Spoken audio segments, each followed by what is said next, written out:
تکدا ایک واری او تکدا ہی جاندا اے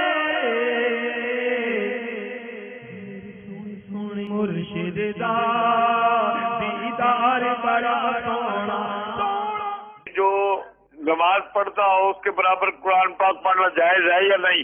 اب یہ کہ کوئی نماز پڑھ رہا ہے یا سو رہا ہے تو اس کے قریب تلاوت تو کی جا سکتی ہے، لیکن اتنی آواز نہ ہو کہ اس کی نماز میں خلل پڑے، تشویش پیدا ہو، اس کی نماز میں خلل پڑے یا سونے والے کی نیند میں خلل پڑے۔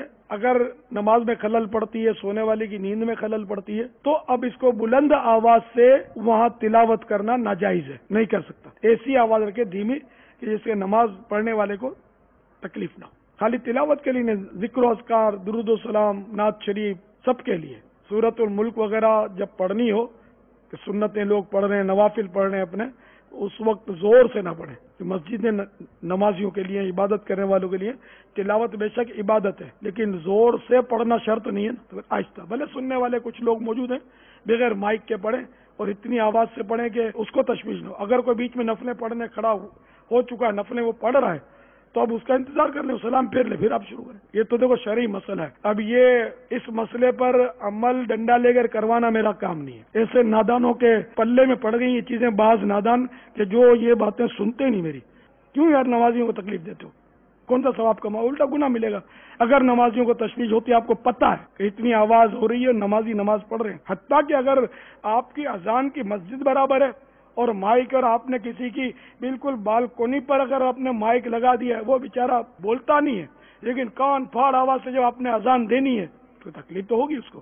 اگر تکلیف ہوتی ہے، اندر کوئی مریض ہے، بچہ چونک کے جاگ جاتا ہے، تو اذان بھی اتنی کان پھاڑ آواز سے دینے کی اجازت نہیں دی جائے گی، آپ کہیں اور مائک لگاؤ۔ اسی طرح دھوم دھام سے نعت خوانیاں ہوتی ہیں، بالکل ہونی چاہیے، گھر گھر ہونی چاہیے، لیکن جس انداز سے بعض لوگ کرتے ہیں بہت ستانے والا انداز، دل دکھانے والا انداز ہوتا ہے۔ گلی میں، محلے میں نعت خوانی کا انعقاد کرتے ہیں، بڑے بڑے اسپیکر لگاتے ہیں، فل اکو ساؤنڈ لگا ہوتا ہے، راستہ سارا گھیر لیتے ہیں، نہ کوئی آ سکتا ہے، نہ کوئی جا سکتا ہے، نہ گاڑی نکل سکتی ہے، نہ اسکوٹر چل سکتی ہے۔ حقوق عامہ دل کھول کے پامال کرتے ہیں، کسی کو جانے نہیں دیتے۔ بعض علاقے کے دادا گیر دور کھڑے ہو جاتے ہیں، ٹریفک کو موڑ دیتے ہیں جیسے ان کے بابا کا راج نہ ہو، کوئی نہیں مانے، اس کو گالیاں دیں گے، تڑیاں دیں گے، دھکے دیں گے، اس کو کیا کیا کرتے ہیں۔ ایمبولینس تک پر بھی بدتمیزیاں کرنے کے کیس سنے۔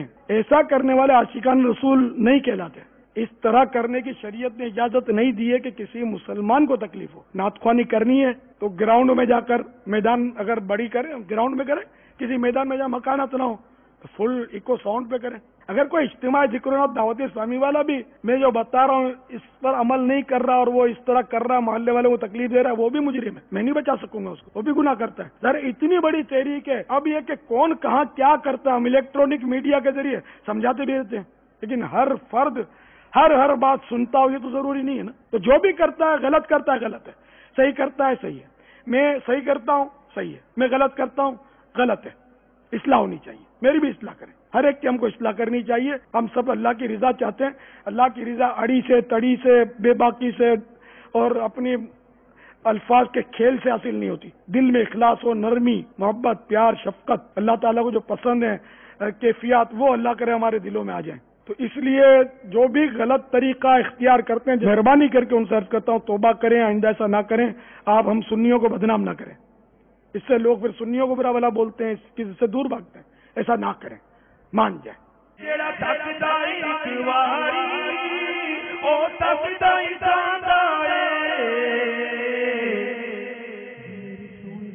مرشد دا